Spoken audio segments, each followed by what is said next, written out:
Hello, this video is a follow-up to my Pentium III versus the early Willamette Pentium IV Socket 423 video. So if you haven't watched that video, I strongly encourage you to watch that video first before you watch this video. Yeah, the Pentium IV, it can be a divisive subject. Anywhere, like even if you go to forums and stuff, it just seems that there's a lot of people that really hate it, and there's a smaller group, but just as vocal group of people that really like it, or really defend it and come out for it. Like, I don't have an agenda.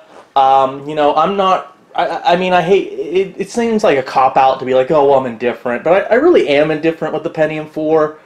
I didn't like it when it came out. I never had a Pentium IV back when it was relevant. I went the AMD route, and I had a high-end. I had a 1 gigahertz Pentium III, and then I didn't upgrade that until like way later. I had that machine for like 5 years, maybe. The next machine I had after that was like a Socket 939. So yeah, I completely skipped the Pentium IV. So I don't really have, I don't hate it. I don't love it. I actually quite like some of the later Pentium IVs, but like I said, I really wanted to know what was going on with the first generation of the Pentium IV, so I wanted to do a video about that and compare it to Pentium III, because I always heard that the Pentium III was kind of better. But I just wanted to do this follow-up video because I wanted to address some concerns, and I wanted to make some corrections because, I don't know, YouTube, there used to be a thing, I think, called cards, where you could edit your video and insert little things like corrections. I believe they got rid of that. If there's a way to do that, someone please tell me. But there really doesn't seem to be a way to like edit videos once they're put up, once they're uploaded, to like add corrections. So unless someone reads your description or the comments, if there's an error in your video, it seems that it's stuck in your video without you having any way to correct it unless you take down the video and redo it. So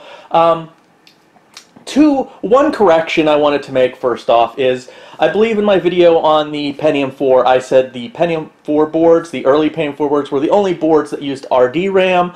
That is incorrect. There's so much stuff in the world of computing. I'm still learning stuff. Like every day I learn something new, it seems, about old computers. So, I'm not omnipotent, obviously.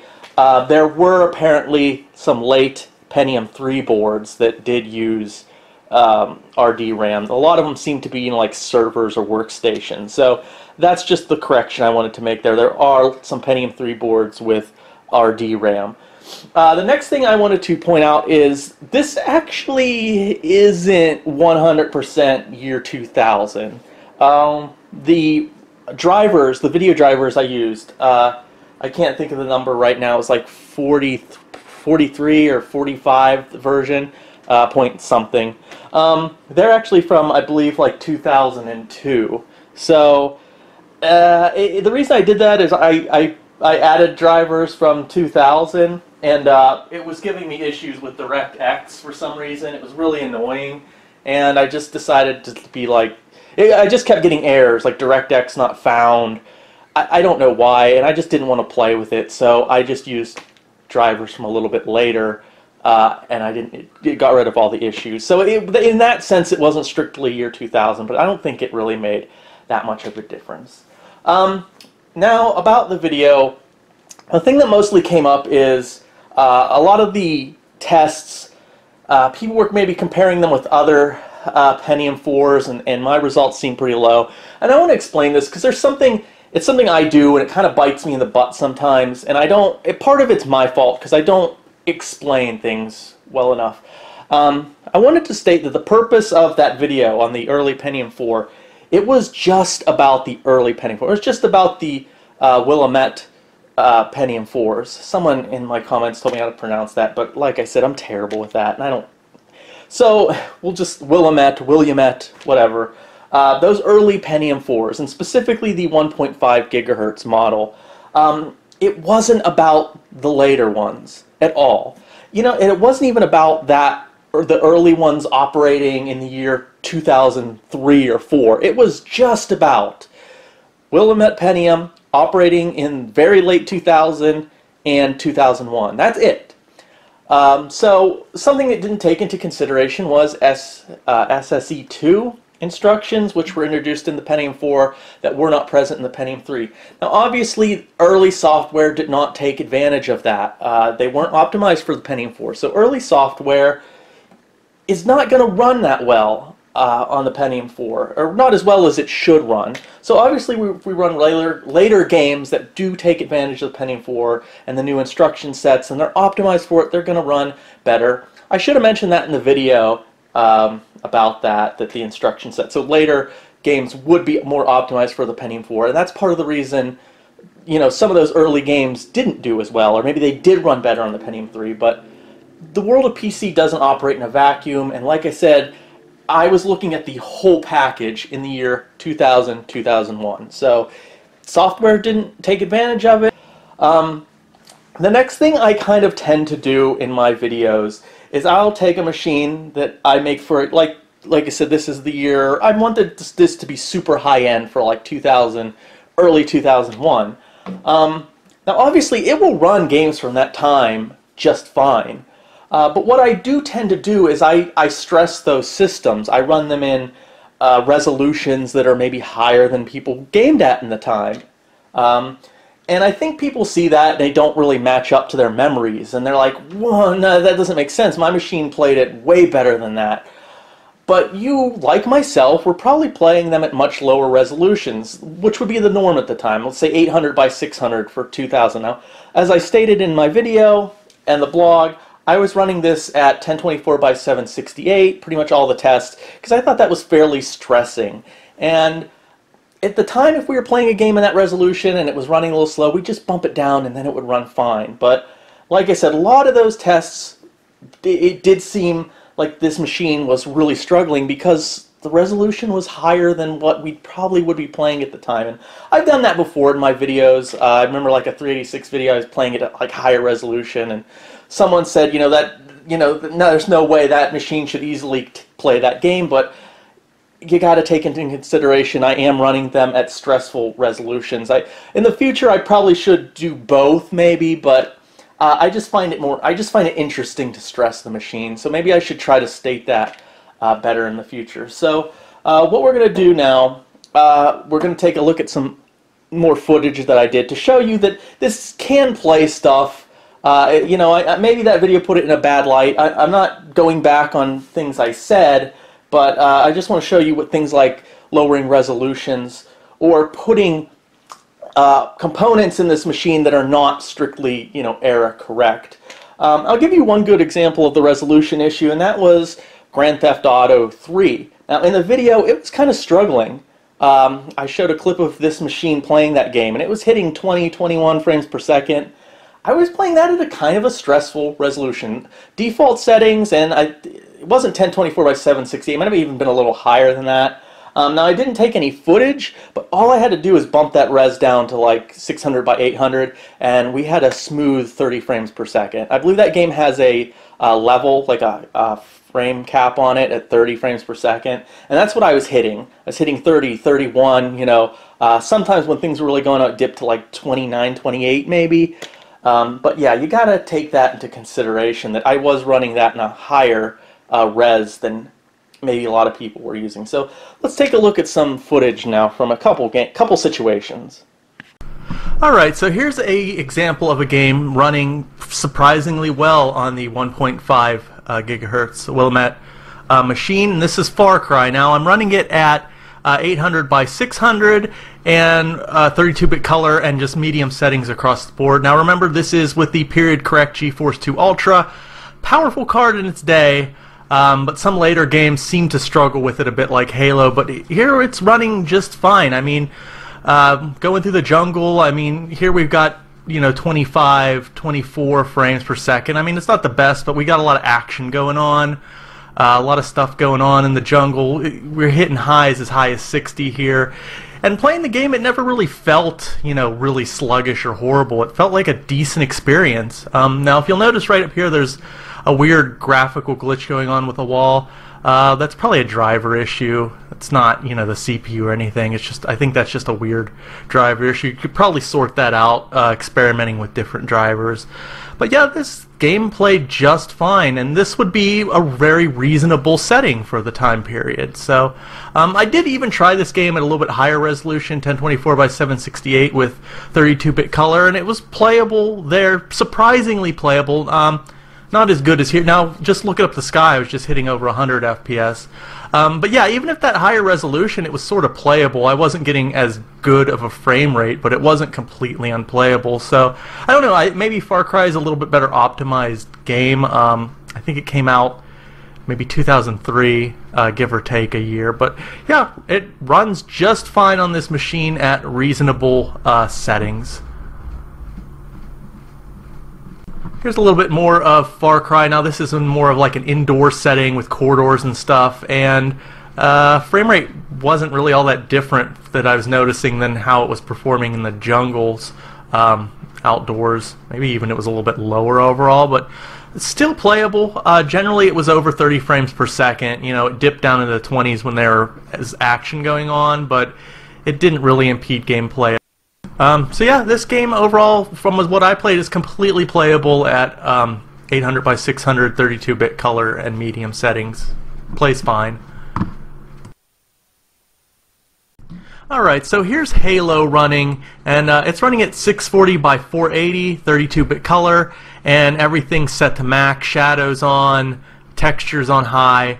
And, well, it's still not running great, but it actually is kind of playable. I know the FPS up there seems pretty low, but it's actually slightly deceiving. Actually playing the game felt a little more responsive than what you might be seeing here. But just keep in mind, Halo is a game that came after, you know, I think that was a 2003 game as well, and it seems to be a game that sort of stresses the GPU. So you're going to have kind of a good GPU to run this game. And keep in mind, I was running period parts, so this game doesn't really play well on my early Pentium 4, my socket 423 machine, and a lot of that has to do with the graphics card. Now, the GeForce 2 Ultra was a very powerful card for its time, the most powerful card of 2000 by pretty much all accounts, but even that, games a little bit later, they might demand a more powerful graphics card. But even with this, is still at this low resolution, it's still kind of playable. I'm sure it'll be even more playable if you knock down, you know, maybe the texture quality a little bit, turned off shadows, things like that. I'm sure you get a little bit better frame rate, but even as is, it's kind of playable. It's much better than anything I was getting in the original video. So that's something. But now let's look what happens when we do put something in this machine that's overpowered, a graphics card that isn't era specific, and see how well it runs this game. Alright, so here we are. We're running Halo on the same socket 423 board, same 1.5 GHz Pentium 4, and we're going to be running it, everything at high, at 1024 and 768. So how are we doing this? Well, I swapped out the video card with a GeForce 6, a 6800 OC, much more powerful card. I believe that came out in like 2004, 2005, somewhere around that time period. But yeah, if I wanted to stress the CPU itself and just the CPU and the Pentium 3, this is what I would have done. I would have thrown in a very powerful graphics card so we had no bottleneck as far as the video card goes, and we'd just be looking at really the CPU performance.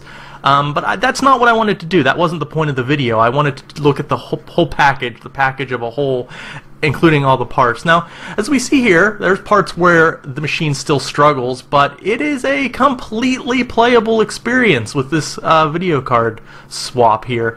And remember, this is a pretty high resolution for the time. Now, I'm sure if we just knock this down to 800 by 600, that would probably clear up the majority of the you know, the frame rate issues, or even knock down, you know, texture settings to medium or not. But at that pretty decent resolution and at everything on high, I think this game is pretty playable. It is not a constant solid 30 frames per second, but it's running fine. And that's what happens when you put in, you know, a really powerful graphics card, because sometimes the video card matters, well, quite a lot. And some games are a little bit more intensive, you know, where they do demand a more powerful GPU, and Halo appears to be one of those games, so that might be why it didn't perform very well in my you know, in this Pentium 4. It probably had a lot to do with that GeForce 2 Ultra just wasn't quite up to snuff.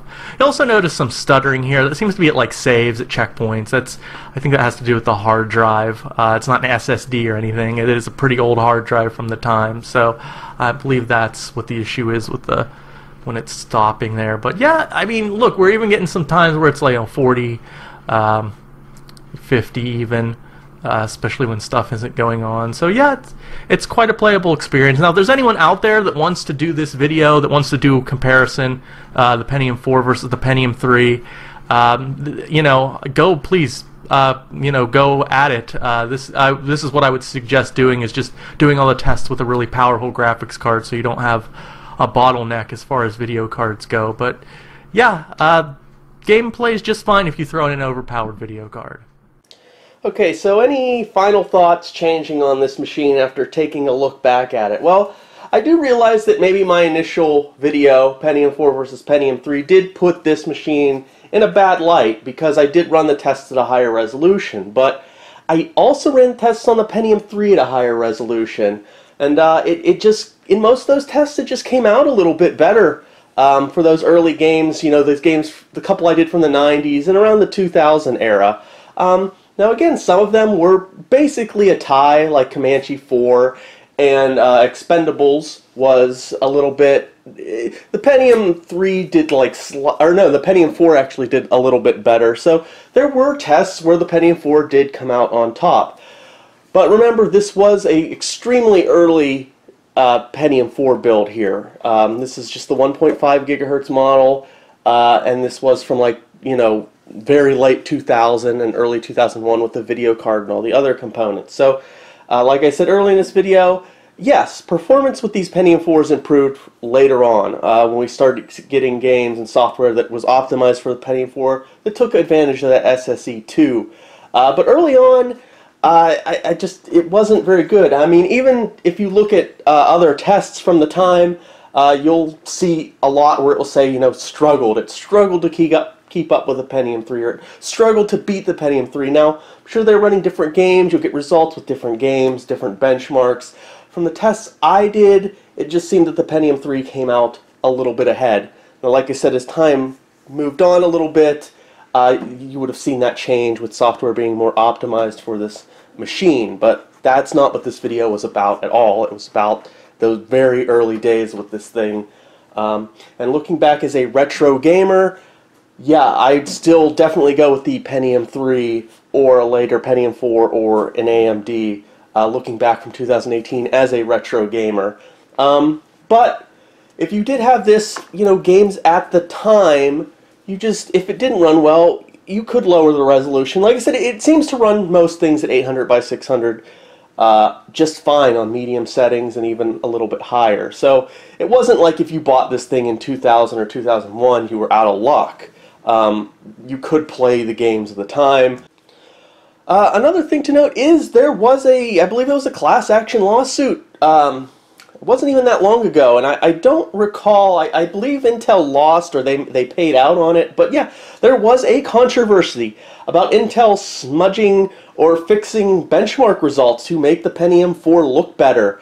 So to make it look like it was beating the Pentium 3 a little bit more. Now, why would they do that if it was such a wonderful CPU? Why would there even be that controversy? Why would Intel change and fudge benchmark results if it was so much better? So you gotta think about that too. Again, I didn't really look into that controversy too much, but I'm pretty sure they paid out on that. You can Google it. But yeah, there was a lot of controversy with Intel itself fudging benchmark results. So yeah, I mean, and as we've seen from the video, if you put in more powerful parts around that CPU, it's definitely going to increase performance. For instance, this just being a strictly year 2000 machine, some games from later on just don't work well, but when we throw in a more powerful graphics card, it does really well. That's why I can throw in, you know, a GeForce 7 or a GeForce 6 Ultra into my Pentium 3 machine. I have a dual Tulat machine, and it will play Crysis. Not very well, but it will play it. whereas before it just wouldn't, results would be horrible. But yeah, you can do that. You can throw in an overpowered graphics card and you'll get much better results. But that's not what the video was about. It wasn't even, like I said, it wasn't a direct comparison with the Pentium 4 and the Pentium 3. With just those CPUs alone, if I wanted to do that test, like I said, I would have used a really powerful graphics card to get rid of the bottleneck. I would have probably used like an SSD, really high-end parts to get rid of all bottlenecks, except just so we could see CPU performance. That's not what the previous video was about. It was about building a machine from that time, and that includes all the components from that time and how they perform in the setup as well. So that would be a different video if we were just comparing the CPU. So you got to keep that in mind too. So sometimes maybe a graphics card from the year 2000 is going to be holding back the Pentium 4 a little bit, but again, that wasn't what the video was about. So yeah, thanks for watching the video. Like I said, I don't do follow-up videos very often. If anyone knows if there's a little way to edit videos that are already up with, I remember there used to be, so I could add little things like, to my videos afterwards. Like I could edit in a little message that comes up that says, actually Pentium 3 boards had RDRAM too, but as it stands now, I believe YouTube got rid of that, so I have to do follow-up videos. Although I think this one did deserve a follow-up video. So, anyways, there's a lot of stuff coming up. I had a couple local friends that downsized their computer collections lately, and I ended up getting a bulk of it. So I've got so much backlog of stuff to do reviews about and to look at. It's insane. So lots and lots of stuff coming on the way. Thank you for watching these. Again, if you have any comments, just leave them in the comment section, and thank you for watching, and have a good one. Video. Nice.